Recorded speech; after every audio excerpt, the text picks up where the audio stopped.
শতাবগঞ্জ সরকারি pilot model উচ্চ বিদ্যালয় কর্তৃক আয়োজিত এই অনলাইন ক্লাসে যে যেখানে আছো সকলকে আন্তরিক শুভেচ্ছা। আমি মোহাম্মদ জাহাঙ্গীর কবির, সহকারী প্রধান শিক্ষক, শতাবগঞ্জ সরকারি পাইলট মডেল উচ্চ বিদ্যালয়, বচাগঞ্জ, দিনাজপুর। আজ আমরা অষ্টম শ্রেণীর সাধারণ বিজ্ঞানের ষষ্ঠ অধ্যায়ের যদি কোনো মৌলের পরমাণুতে পারমাণবিক সংখ্যা ও ভর সংখ্যা দেওয়া থাকে তাহলে আমরা কিভাবে ইলেকট্রন, প্রোটন ও নিউট্রন বের করব তা জানতে শিখব। আমরা একটা পরমাণু লিখলাম সোডিয়াম। এই সোডিয়ামের পারমাণবিক সংখ্যা হচ্ছে 11, ভর সংখ্যা হচ্ছে 23। এই থেকে আমরা এই মৌলটির প্রোটন সংখ্যা, ইলেকট্রন সংখ্যা ও নিউট্রন সংখ্যা বের করব। অর্থাৎ এই মৌলটির বাম পাশে নিচে 11 দ্বারা বোঝা যায় এটি ওই মৌলের পারমাণবিক সংখ্যা, আর বাম পাশের উপরে 23 দ্বারা বোঝা যায় এই মৌলটির ভর সংখ্যা। তাহলে আমরা আগে লিখে ফেলি সোডিয়ামের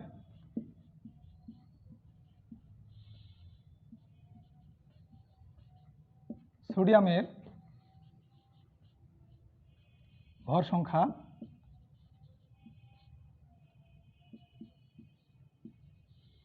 23। তাহলে সোডিয়ামের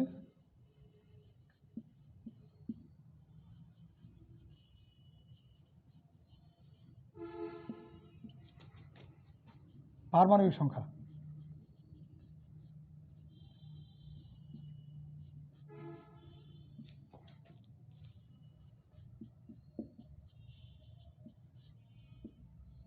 সংখ্যা 11। সোডিয়ামের ভর সংখ্যা 23, সোডিয়ামের পারমাণবিক সংখ্যা 11। আমরা জানি কোনো মৌলের পারমাণবিক সংখ্যাই মানে হচ্ছে ওর প্রোটন সংখ্যা, সেই মৌলটির প্রোটন সংখ্যা। তাহলে প্রোটন সংখ্যা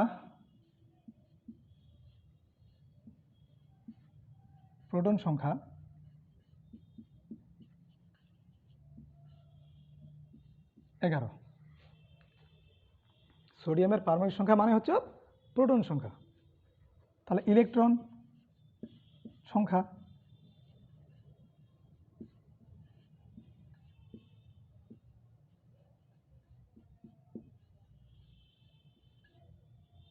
এগারো। আমরা জানি যখন কোনো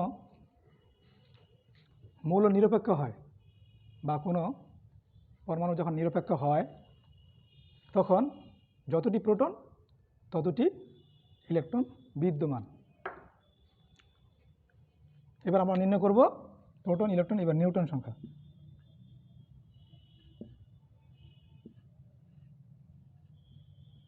নিউট্রন সংখ্যা নির্ণয় করতে গেলে আমাদের এই ভর সংখ্যা থেকে বিয়োগ করতে হবে প্রোটন সংখ্যা। তাহলে ভর সংখ্যা আমার 23,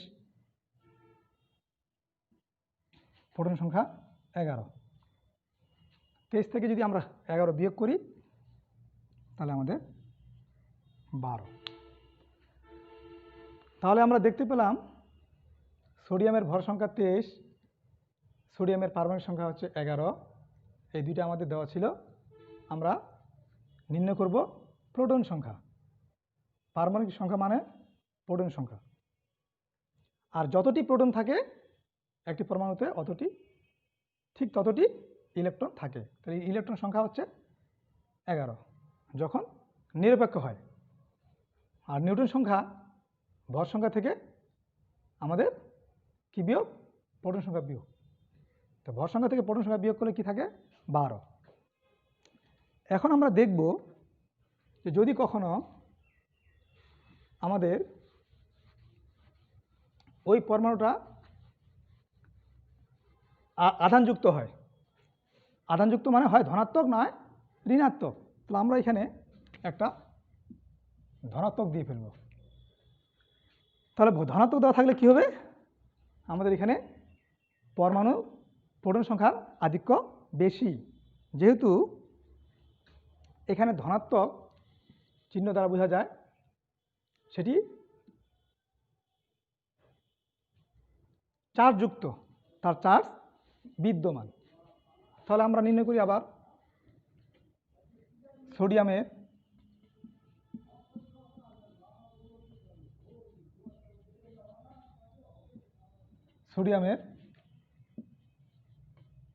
ভর সংখ্যা কত? 23।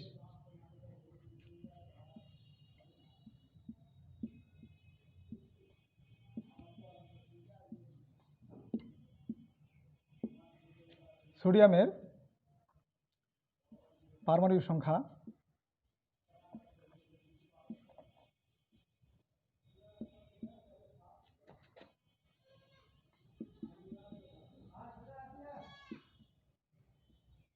এগারো। সোডিয়ামের পারমাণবিক সংখ্যা মানে প্রোটন সংখ্যা,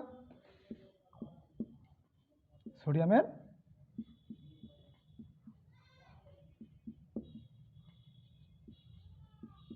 প্রোটন সংখ্যা 11।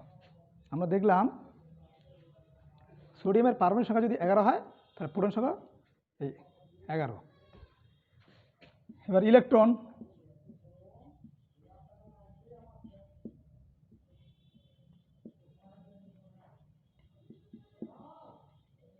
সংখ্যা 11। কারণ যখন পরমাণু নিরপেক্ষ হয় যতটি প্রোটন ততটি ইলেকট্রন বিদ্যমান। তাহলে প্রোটনও 11 ইলেকট্রন 11, কিন্তু যেহেতু এটি ধনাত্মক চার্জযুক্ত অর্থাৎ এখানে প্রোটনের আধিক্য বেশি, তাহলে কী হবে, ইলেকট্রন এখানে কম হবে। অর্থাৎ ছিল প্লাস, একটা ইলেকট্রন মাইনাস, অর্থাৎ ইলেকট্রন ত্যাগ করার ফলে সে ধনাত্মক চার্জযুক্ত হয়েছে। তাহলে 10। আর নিউটন সংখ্যা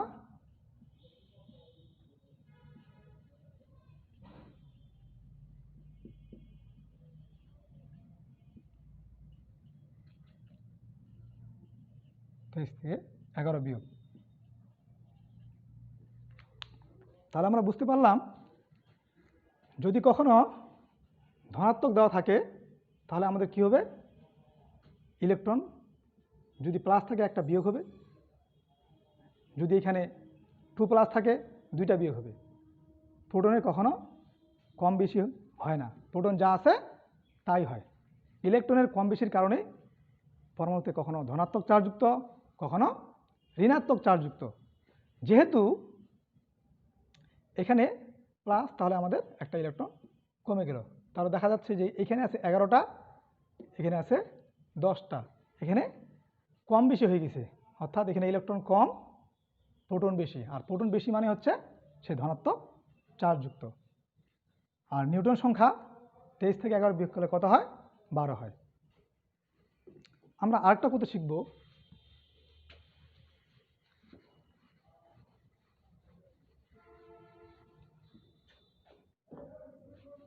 ক্লোরিন Cl।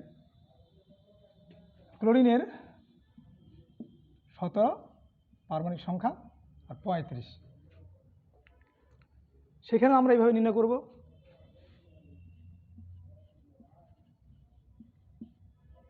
ক্লোরিনের ভর এখানে 35,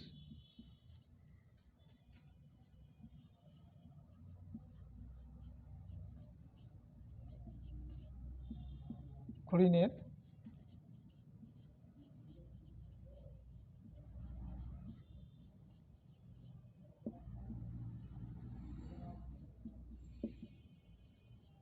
পারমাণবিক সংখ্যা হচ্ছে আমাদের 17। তাহলে পারমাণবিক সংখ্যা মানে হচ্ছে প্রোটন সংখ্যা,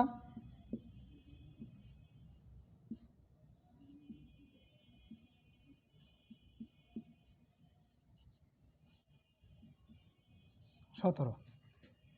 তাহলে ইলেকট্রন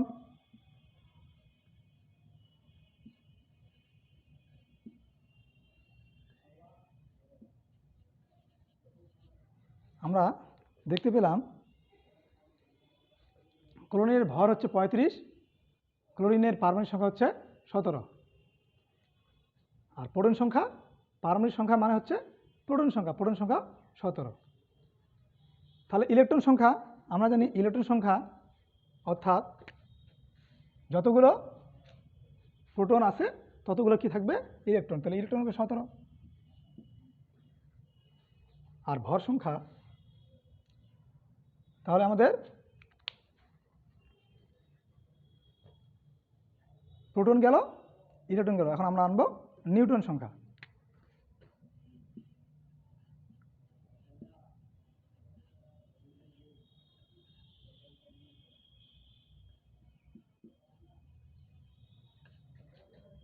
পঁয়ত্রিশ থেকে 17 বিয়োগ, তাহলে আসবে 18। তাহলে আমরা দেখলাম এখানে ক্লোরিনের ভর হচ্ছে 35, ক্লোরিনের পারমাণবিক সংখ্যা হচ্ছে 17, আর পারমাণবিক সংখ্যা মানে হচ্ছে প্রোটন সংখ্যা 17। আর একটি পরমাণু থেকে যতগুলো প্রোটন থাকে ততগুলোই কি থাকে ইলেকট্রন থাকে। যখন নিরপেক্ষ হয়, যেহেতু এটা নিরপেক্ষ, কোনো চার্জযুক্ত নয়, তাই প্রোটন যত ইলেকট্রন তত। আর নিউটন সংখ্যা ভর সংখ্যা থেকে আমাদের পারমাণবিক সংখ্যা বিয়োগ থাকলো 18। এবার আমরা একটা ঋণাত্মক চার্জযুক্ত করব, তদ্রূপ যদি দেওয়া থাকে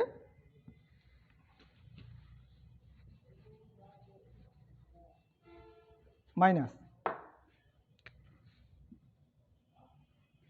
তাহলে এটি ঋণাত্মক চার্জ যুক্ত। তাহলে ক্লোরিনের ভর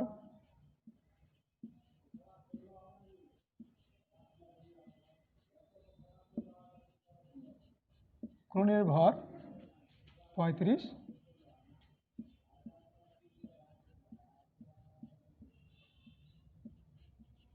ক্লোরিনের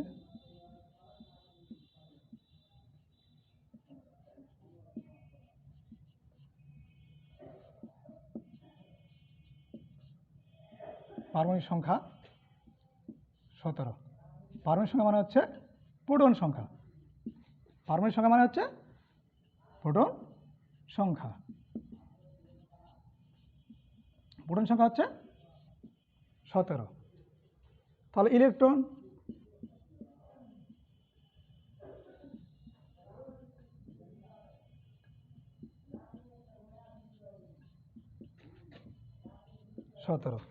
আমরা দেখতে পেলাম যে ক্লোরিনের ভর সংখ্যা 35, ক্লোরিনের পারমাণবিক সংখ্যা হচ্ছে 17, তাহলে পারমাণবিক সংখ্যা মানে হচ্ছে প্রোটন সংখ্যা 17। আর ক্লোরিনের ইলেকট্রন সংখ্যা যখন নিরপেক্ষ হয় তখন যতগুলি প্রোটন থাকে ততগুলি ইলেকট্রন থাকে, এটাও 17, এটাও 17। কিন্তু যেহেতু এটি ঋণাত্মক চার্জযুক্ত অর্থাৎ ঋণাত্মক বেশি, তাহলে এটা ছিল মাইনাস, এটা এখানে হবে একটা প্লাস। যেহেতু ছিল মাইনাস, মাইনাস মানে 1 একটি, তো ছিল মাইনাস হবে প্লাস, অর্থাৎ 18। কেননা এখানে ইলেকট্রন গ্রহণ করে, একটি ইলেকট্রন গ্রহণ করার পর হয় 18, অর্থাৎ এখানে কম বেশি হয়ে গেছে। প্রোটন সংখ্যা আর ইলেকট্রন সংখ্যা কম বেশি হওয়ার কারণে সে ঋণাত্মক চার্জযুক্ত হয়েছে। এখন আমরা নির্ণয় করব নিউট্রন সংখ্যা।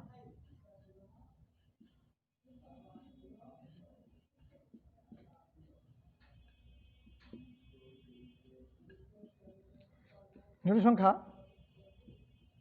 অর্থাৎ ভর সংখ্যা থেকে পারমাণবিক সংখ্যা বিয়োগ সমান 18।